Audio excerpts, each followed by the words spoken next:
नमस्कार।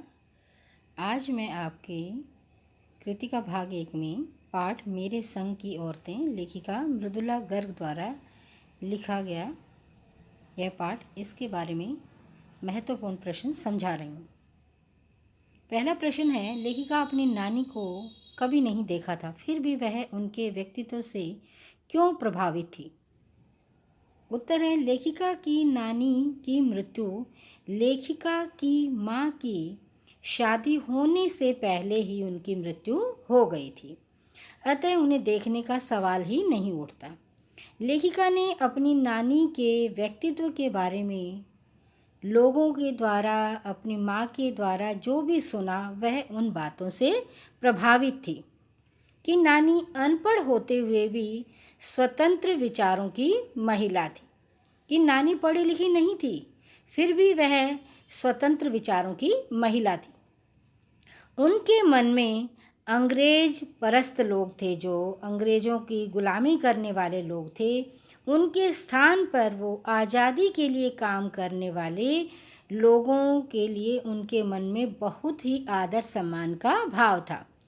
वे आज़ादी के लिए जुनून रखती थी, क्योंकि वो आज़ादी प्रिय, अपने आप को जो आज़ादी के दीवाने थे उनसे वो प्यार करती थी और उनके अंदर था आज़ादी के लिए एक जुनून।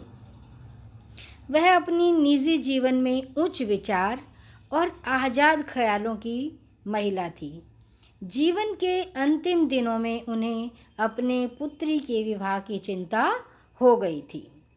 वो तो स्वाभाविक है, सभी को जब बेटी बड़ी हो जाती है तो सभी के मन में होती है कि अपनी बच्ची का वो समय से विवाह कर दें।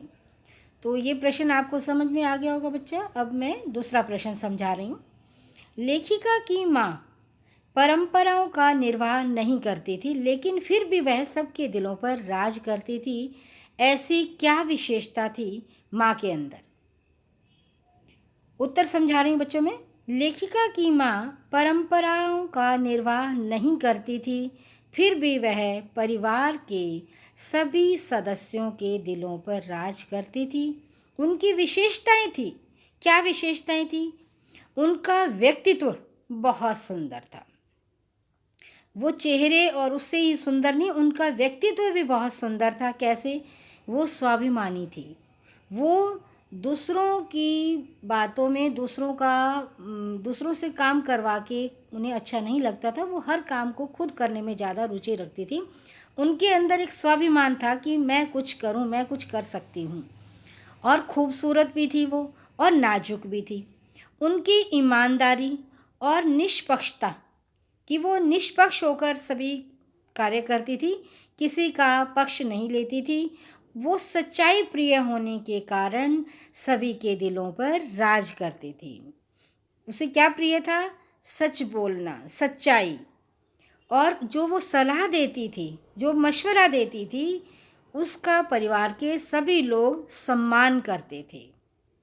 जो भी उनके द्वारा सलाह दी जाती थी, सभी परिवार के सदस्य उनका सम्मान करते थे। वह दूसरों की जो गुप्त बातें होती थी, गोपनीय बातें होती थी, वो दूसरे के सामने प्रकट नहीं करती थी। अर्थात उनकी बहुत अच्छी आदत थी, वो इधर उधर किसी के सामने चुगली नहीं लगाती थी। लेखिका की दादी के घर का माहौल भी बहुत अच्छा था। नानी का तो था ही, लेखिका की अपनी दादी के घर का माहौल भी बहुत अच्छा था। वे अपनी बहू पर किसी प्रकार का तानाकशी, उल्हाना, उपालंब आदि नहीं करती थी। बच्चों, आपने देखा होगा कुछ दादियों की आदत होती है आपकी माँओं को हर समय उपालंब देना या उल्हाना देना, ये तानाकशी करते रहना।